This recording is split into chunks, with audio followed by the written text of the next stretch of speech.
네, 날씨가 제법 쌀쌀해졌습니다. 겨울이 코앞으로 다가온 것 같은데요. 찬바람이 부는 날씨와 다르게 우리 시장 오늘도 상승세 계속해서 이어나가고 있습니다. 특히 코스닥 시장 상승세가 나타나고 있는데 최근 코스닥 시장 간만에 온기가 불고 있다고 합니다. 관련된 증권사 분석 들어보도록 하죠. 증권부의 박혜린 기자 나와 있습니다. 안녕하세요. 네, 자 코스닥 시장 오랜만에 최근에 온기가 좀 돌고 있습니다. 네, 이달 들어 코스닥 시장의 거래대금이 코스피를 뛰어넘는 기현상이 발생하고 있습니다. 코스닥 시장의 거래대금은 지난 8일 하루에만 6조 1,100억 원, 하루 거래대금이 6조 원을 넘은 건 코스닥 화랑의 끝자락이었던 작년 9월 이후 처음입니다. 10월은 하반기 들어 외국인 순매수세가 처음으로 유입되기도 하면서 시장이 활기를 찾은 모양새입니다.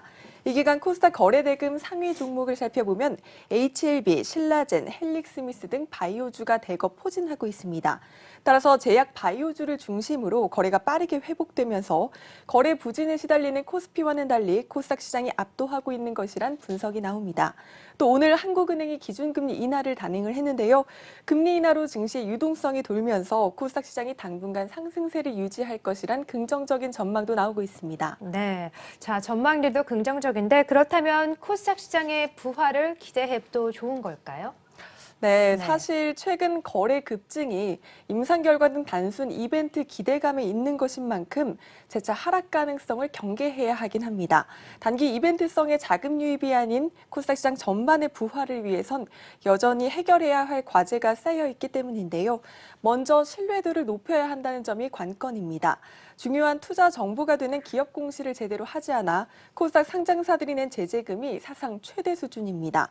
김병욱 더불어민주당 의원이 발표한 자료에 따르면 올 들어 불성실 공시 법인으로 지정된 코스닥 상장사 수는 모두 81곳입니다. 제재금은 사상 최대였던 전년도를 이미 넘어섰습니다. 거래소가 2016년 불성실 공시 제재금을 최대 1억 원에서 5억 원으로 이 제재 수위를 높였지만 공시 위반 사례는 오히려 늘어난 겁니다. 네, 그렇군요. 자, 코스닥 시장이 그동안 좀 급락을 거듭하면서 공시 의무를 이행하지 않거나 번복하는 사례들이 꽤 많이 늘어났군요. 그렇습니다. 네. 뿐만 아니라 이달 들어서 전직 임원의 횡령이나 배임 등으로 상장 폐지 결정이 내려진 곳만 해도 4곳입니다. 이전 단계인 상장 적격성 실질 심사 사유가 발생한 상장사도 대폭 늘었습니다. 올 들어 실질 심사 사유가 새로 발생했거나 주권 매매가 정지된 상황에서 심사를 받아야 할 사유가 추가된 코스닥 상장사는 모두 33곳입니다. 경기 부진으로 부실한 경영 상태에 빠지자 이제 이 과정에서 전현직 임직원들의 도덕적 해이가 발생했다 이렇게 분석할 수 있는 대목인데요. 사실상 코스닥 상장사들의 대부분이 개인 투자자들로 이루어진 만큼 피해가 불가피한 실정입니다. 네, 그렇군요. 개인 투자자분들의 피해가 좀 우려가 됩니다. 이런 가운데 코스닥 상장사들의 무상감자도 좀 급증하고 있어서 투자자분들의 불안이 가중되고 있다고요? 네, 그렇습니다. 올 들어 무상감자도 급증하고 있습니다. 무상감자는 기업이 자본 잠식을 해소하기 위해서 이제 실시를 하는데 주주 입장에선 그 보유 주식의 가치를 날리는 것이기 때문에 주가 하락이 불가피한 실정입니다. 이에 더해 자본 잠식에서 벗어나자마자 주식 양수도와 함께 유상증자를 해서 대주주만 이익을 보고 주주들이 피해를 보는 경우가 다반사입니다. 더더욱 투자자들이 불안에 떨 수밖에 없는 이유인데요. 또 최근 라임 사태로 촉발된 메자닌의 부실도 시한폭탄이 될 수 있습니다. 이번에 문제가 된 라임 자산운용이 운용한 펀드 가운데 환매가 중단된 메자닌 펀드는 주로 코스닥 기업의 전환사채에 투자했습니다.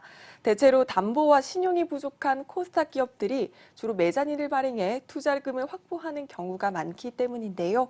이들 기업의 주가가 크게 하락하면서 주식 전환한 사채의 손실이 커지고 또 아직 주식으로 전환하지 않은 사채는 만기까지 기다려야 하기 때문에 환매가 중단된 상황입니다.